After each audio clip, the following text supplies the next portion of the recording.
This is JRAM. And this is Billy. And this is the JRAM and Billy Show, where we talk about everything that interests us, pop culture, movies, comic books, TV, whatever strikes our fancy.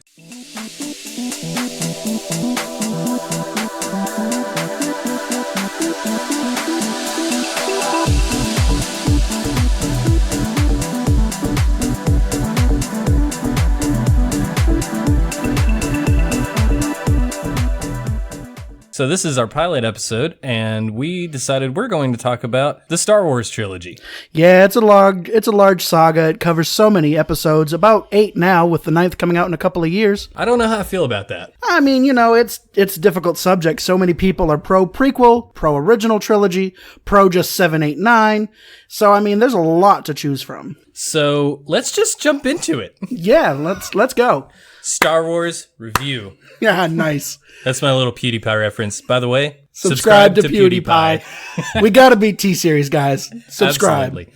All right, so we've got a little plot summary here for all the Star Wars trilogies. I've watched the Star Wars trilogies. I've watched all the Star Wars films so far, except for I haven't watched like the animated Clone Wars. Haven't watched that. I haven't done that either. And so I haven't read any of the extra lore books or anything like that. I was never really into Star Wars as a teen or as a child. In fact, first time I ever sat down and watched the trilogy, the original trilogy, was with my girlfriend Brittany, who's in the room making extreme gestures towards me because she's making fun of the fact that I waited until I was in my mid-20s to watch Star Wars.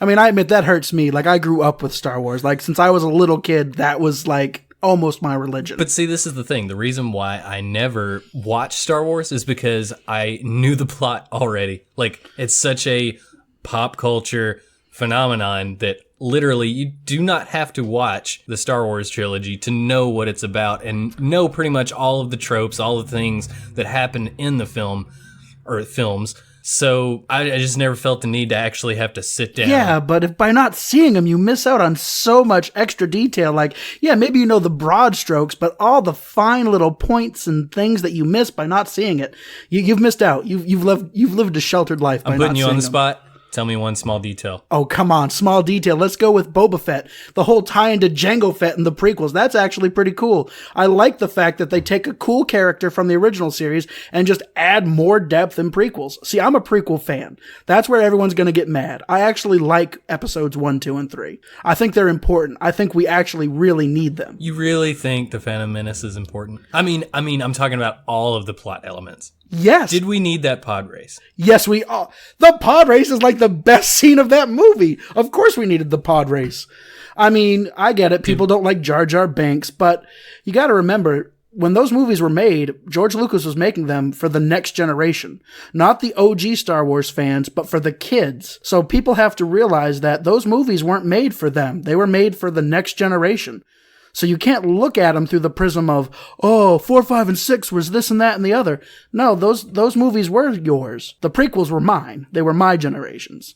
And that's why I think I like them a lot more than a lot of the, quote, OG, unquote fans. So is that kind of how you feel about the new trilogy? Yeah, I mean, a lot of people have problems, and I just say, it's a 3-act structure. Just like every other trilogy of it has been. We've seen episode 7. We've seen episode 8. But before I judge 7, 8, and 9, I got to see that final chapter. I have to see 9. So what we're going to do now is kind of figure out what is the problem that people have with the new trilogy. Is it really based off of the old trilogy, or is it based off of something else? I mean, I think a lot of it has to do with, like we've said, like fanboys, just the idea that you grow up with this one thing, and because you grow up with it, you romanticize it. It becomes perfect. There are no flaws. There are lots of little things in 4, 5, and 6 that we can nitpick. Ewoks, Luke's, Force abilities growing real rapidly. Not as rapidly as Rey's in episode 7. Oh, yeah. But his powers also kind of take some leaps and bounds. Yeah, I mean, you don't really know how long that montage was? I mean, yeah, we don't really know, but it does seem rather fast. Oh, yeah. I mean, he didn't even grow a beard. No, he did not grow a beard until sometime after episode 6. In film, that's like the only way you can portray time passing in a male character. Well, there's two ways. He grows a beard and he gets eyeglasses. Those are the two ways that you see someone age. I doubt Jedi need eyeglasses. Is there a Jedi that has eyeglasses? I don't believe so. I don't know. I don't think I've ever seen one. Pretty sure they can just like see with the Force, like that blind dude from Force Awakens. Yeah, maybe. You mean Rogue One? Rogue One? Rogue One. Rogue see, One. You see, I'm a novice when it comes to what is in what. Well, now here's the thing. Rogue One is like a standalone thing, and those are separate. That's not what we're really talking about. Yeah, we're not talking about the Han Solo. We're talking about like episodes 1 through upcoming 9, like the main saga of Star Wars. I feel like the Star Wars trilogy, and I know this to be a fact, that it was driven by toy sales. It was driven by toy sales. All right, Mr. Pessimist. Yeah, a little bit of commercialism went into it. Yeah. I mean, I'm not dismissing the story or anything like that.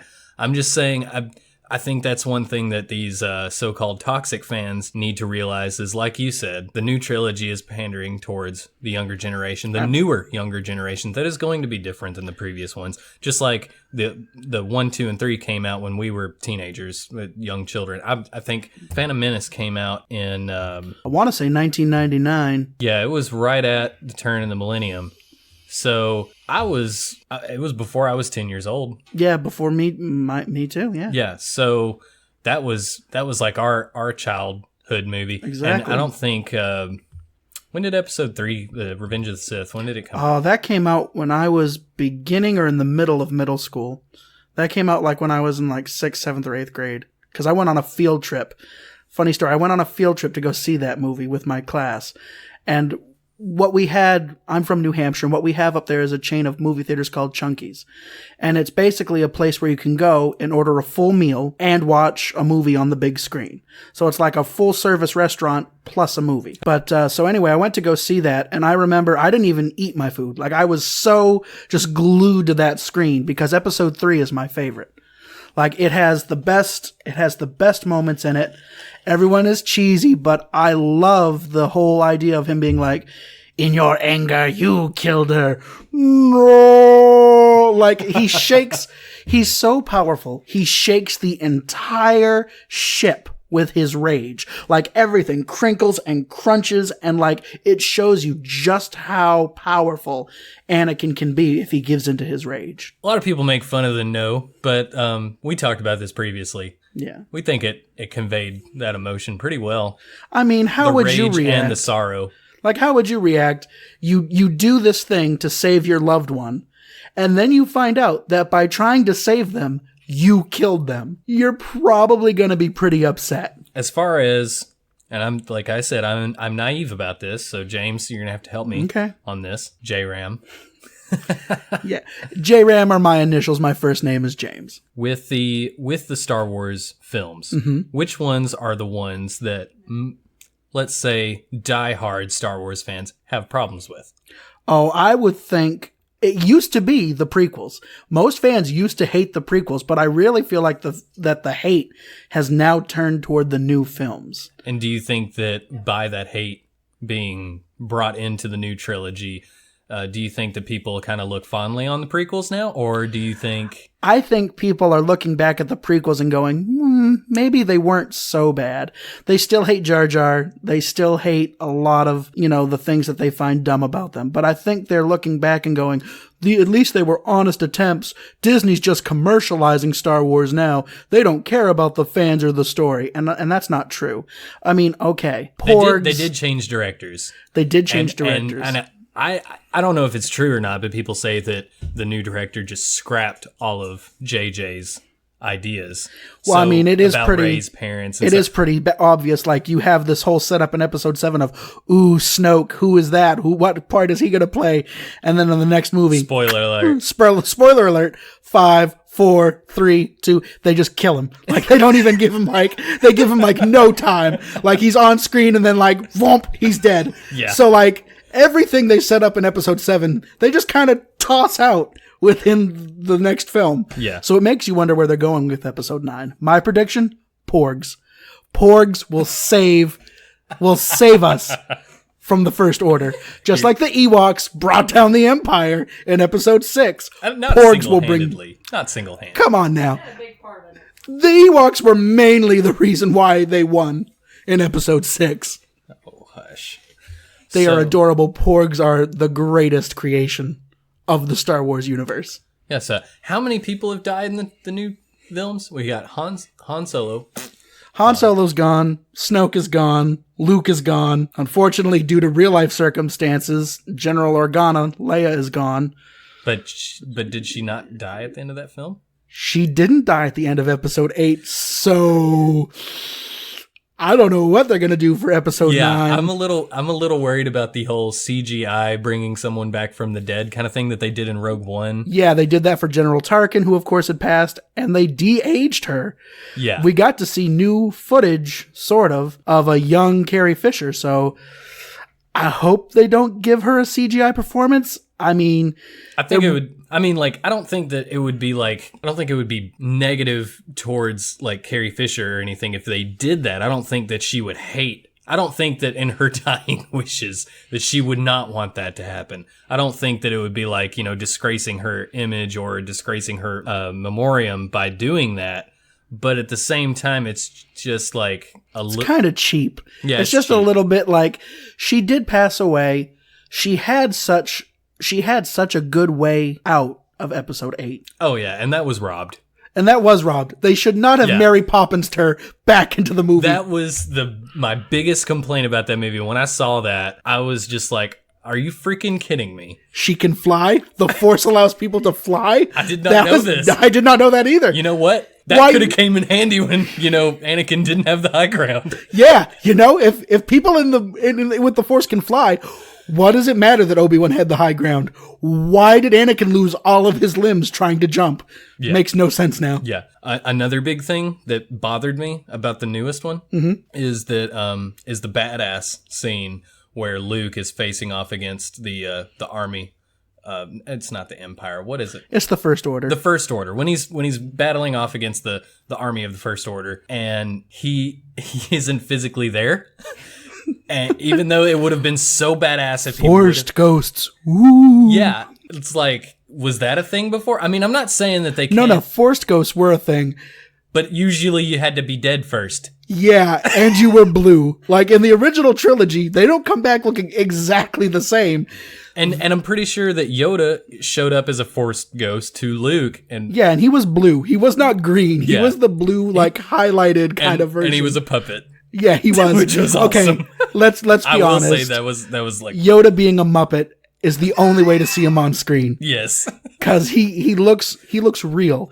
If you have him CGI, he looks fake. Oh yeah. But that Muppet makes you believe. It helps to expand the magic of the movie. Oh yeah, and also it's a great callback to the original trilogy. Oh, of course. So many fans wanted a Muppet. Really wanted a Muppet.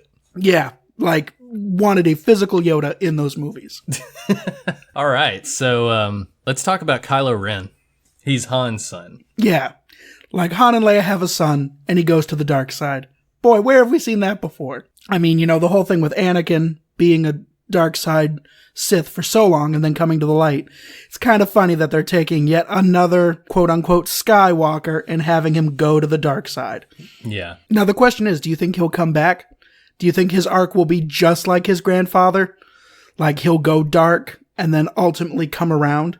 See, with the newest film, it seems like him and Rey have this dynamic. Yeah, definitely. And so I really don't think that this is just conjecture, totally my opinion, but I don't think that Disney would have Rey turn to the dark side. It would be interesting though. It would be interesting if in the end it was a switch and Rey goes dark and Kylo goes back to the light side. Because you see that scene whenever Leia's ship is hit, he hesitates and he doesn't shoot it, but then another TIE fighter hits it.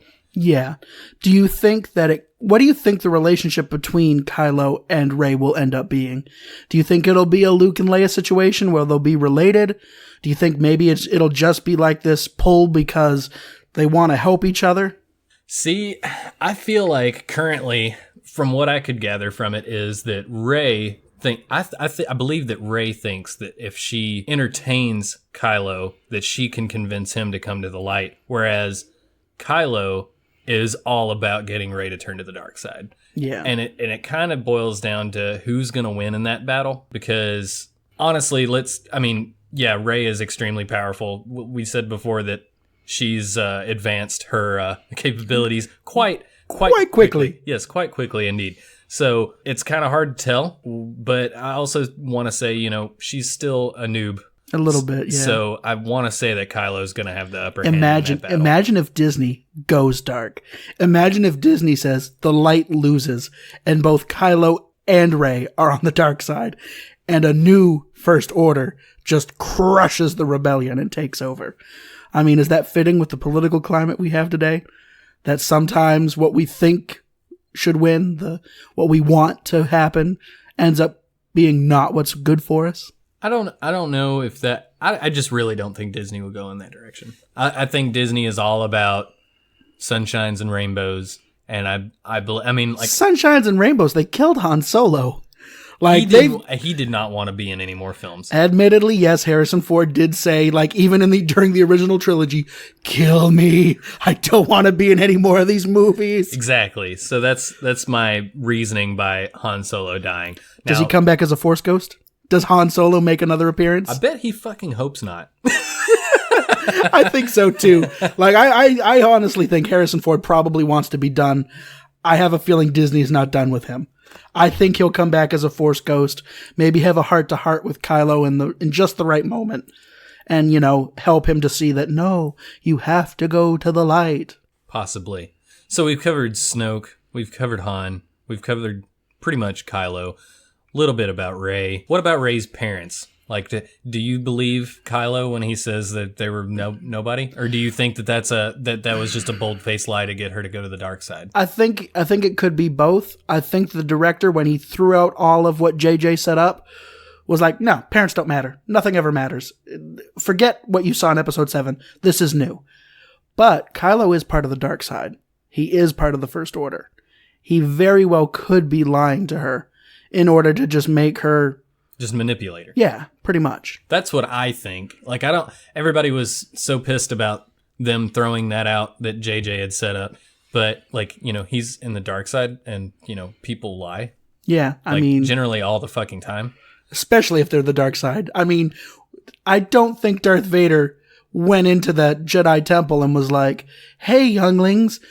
What's this lightsaber in my hand mean? Oh no, don't worry, I'm not gonna hurt you, and then killed them. I'm pretty sure he just went in and said, hey, bump, bump, bump, and just started slaying kids. So I mean, the dark side isn't exactly about, sunshine and rainbows. Yeah. I personally believe Kylo's lying. I think that she does have some significant lineage. I don't think she's gonna be a Skywalker though. What about, I've heard this theory, what if she's somehow related to Obi-Wan? That would be interesting. Do we even have any, does he even have any family ever mentioned? Not in the films. Like, I've read some of the books that you haven't read any of. Yeah. And in the books, there's mention of, women he has fallen for, but never... I don't think it really goes into much detail that I've ever read. Mm-hmm. But he has to have family. Everyone has somebody. Yeah. So there's a possibility she could have some significant lineage. It'd be cool to see. It'd be interesting to see. Qui-Gon. Oh, you see, you got to understand, listeners, Qui-Gon Jinn is one of my favorite characters. Just because it's Liam Neeson? Yes, okay, yes. He has a particular set of skills, and one of them is being awesome with a lightsaber. Well, almost awesome with a lightsaber, considering how quickly he died in that last battle with Darth Maul. But, I mean, it's the richness of Star Wars is its characters, is the story it tells of how light sometimes fails. But as long as you keep believing, as long as you keep fighting for what's right, eventually, through the loss, through the pain, you will overcome the darkness. That's the whole point of Star Wars to me, is to never stop believing in what's right and what's good and what's true, and to keep persevering through the dark. And that could be a little bit of a foreshadowing into what might happen with Kylo. I mean, I remember hearing that maybe Kylo purposefully went dark. Like, the First Order started to come up, and in order to get on the inside, learn it, and really stop it, he pretended. Like, he acted like he was going dark. And that whole line he says in episode 7 about help him to push the feelings down was a reference to when keeping... he killed Han, right? Yeah, you laugh, but the whole reason he did that is because he's trying to hide the fact that he really is an agent of good. He doesn't want Snoke and the First Order to figure out he's really a spy. And he just clearly loves his mother more. I mean, come on, everyone's a little bit of a mama's boy, I think. Maybe. Any predictions for episode 9? What do you think's going to happen? Like, honestly, how do you think it's going to turn out? Everything's up in the air right now. Like, I have no idea. I have no idea. All right, pitch me your nightmare. What's the worst way for episode 9 to go down for you? Rey turns to the dark side. They don't expand on any knowledge about what her lineage is. That would be a nightmare. It just like, keep the story going. That's the biggest thing. Like, so now that it's back to JJ, let him tell what he was going to tell. Like, give us some of those answers they teased rather than just going, no, just forget episode 7. Just forget it. I just want things to, I don't care if they wrap up, like clearly Disney's going to milk this thing until it's dead. So we're not going to have a Star Wars famine. It's going to keep going until that. No, they've said something like a movie every year until like 2030 or some crazy shit. So I mean, we're stuck with this, whether we like it or not. Not giving my opinion on that either way. I'm not like a toxic fan because, like I said, I haven't watched the original. Well, I never watched the original trilogy until I was in my mid-20s. So I didn't have any like huge preconceived notions about Star Wars. I just took everything at face value. I really like the cinematography of the new trilogy. I think it makes it really modern. Oh yeah, beautiful, beautiful cinematography. Yeah. I really enjoyed that. And, I honestly, I kind of like the storyline that they're doing. The only storyline that I really, really hated is that stupid casino scene. Oh, now here's the thing.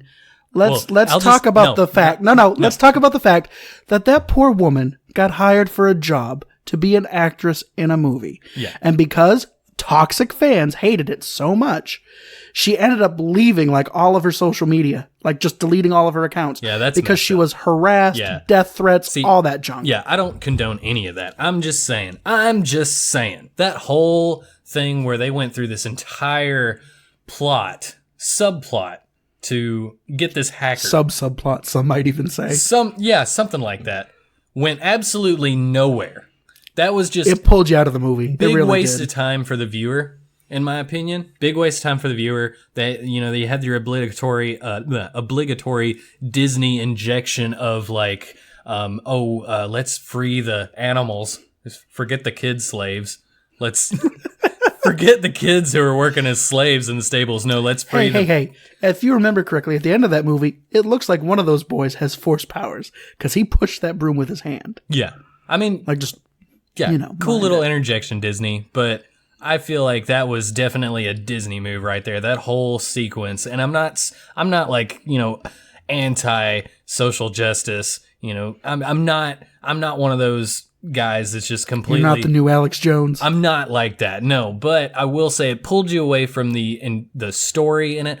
And then you also had that other subplot of the ambassador or whatever fucking name. Oh, yeah. Benicio del Toro's character that, like, helped them and then immediately turned traitor. Like, there's no need... Here's the thing. Here's the main problem with movies. Characters don't communicate. If Poe had gone to the purple-haired woman, I can't remember her name. Yeah. And just talked to her, and she had talked back to him and given him real answers, they never would have gone off on that crazy side mission. Like, none of that would have happened. So much would have been avoided, and the movie would have moved so much faster. You gotta talk. You got to have communication. Yeah. That's what I want. Yeah, there was a lot of assumptions in that, and then there was also just this whole plot device just goes nowhere. And then Leia's like, I'm here. It's all good. She's my bro sis. Like we're all cool here. And it's just like, really? You could have said something. I know loose lips sink ships, but at the same time, like, Poe is like your best pilot. You would think like the highest ranked people in your military would know some things. Yeah, exactly. So there was a lot of misleading plots in the last film, and that was the biggest drawback of that film for me. I know I did not like it as much as The Force Awakens. Yeah, I did like The Force Awakens more than... The Force Awakens gave me hope, whereas The Last Jedi kind of left me like, not everything I afraid. assumed was wrong. Yeah, everything I was hoping to get answers for, well, I don't need them now. All those people are dead. Yeah, pretty much. So, I mean, it's hard to say where the future will go. I'd like to see it end well. But like I said, I know I have opinions and judgments, but I really am trying to wait. And I will definitely, when episode 9 comes out, watch 7 and 8 again. So I can really try to, I hope it kind of ties together. Yeah. Because even if there are parts that don't quite mesh right, overall, I hope the story will be enjoyable and will be good. Yeah, I think so too. Now, are you ready for this to be the end, like 9 to end the saga, and from then on we just get standalone movies? Or do you want to watch... Is that how they're planning on it? I think so. I think it's going to be 9, and then the rest will be standalone. Maybe not. See, we don't do our research here at JRAM and Billy. No, this is like a late night... 100% conjecture. We have no fucking clue what we're doing.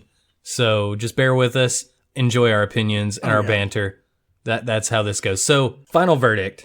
Toxic fans, do they have any good arguments? No. No. It's this simple. The movies you grew up with as a kid are always going to be special to you, but you will always romanticize them. You will always make them better than they were. Don't hate on new things made for the next generation just because it's based on what you grew up with as a kid. Yeah, maybe you don't like episodes 1, 2, and 3, but some little kid who's never seen any Star Wars movie might love them because that's the only thing they've known. And Jar Jar Binks is probably like their favorite character too. And there's nothing you can do about it. I mean, another thing about Jar Jar Binks, though, is that actor almost committed suicide because of all the hate. Again, toxic fans almost drove just an actor, not someone who went out to purposefully ruin Star Wars, but just a guy who got hired to do a part, and he almost killed himself because of toxic fans. And those were George Lucas films. This wasn't like some, Disney, what people call Disney ripoff or anything like that. This was his vision for the prequels, and that's what he put on screen, and everybody hated it, and they take it out on the wrong people, and I don't know, it's just really antagonistic to new ideas, new ways of portraying the Star Wars story. So I think final verdict is new Star Wars, maybe not for everyone, but it's for someone. And toxic fans, just get out of the way. Just shut up, get out of the way, let people enjoy what they want to enjoy. And they're just good fucking movies to watch. I mean, even if you don't care for the story, even the last film, like I said, all the different things that I didn't like about it, it was still a very enjoyable film to watch. Just super frustrated that casino scene and that hacker dude, that went nowhere, and it was just so frustrating. And it never will, Ryan. It never will. It'll never go anywhere because that wasn't the point. So maybe 9 will somehow just discredit everything we saw in episode 8. Yeah. Maybe. Yeah. All right, that was the JRAM and Billy Show, episode 1. If you enjoyed, please subscribe. Smash that like button. And make sure to subscribe to PewDiePie. And unsubscribe from T-Series. Thank you so much.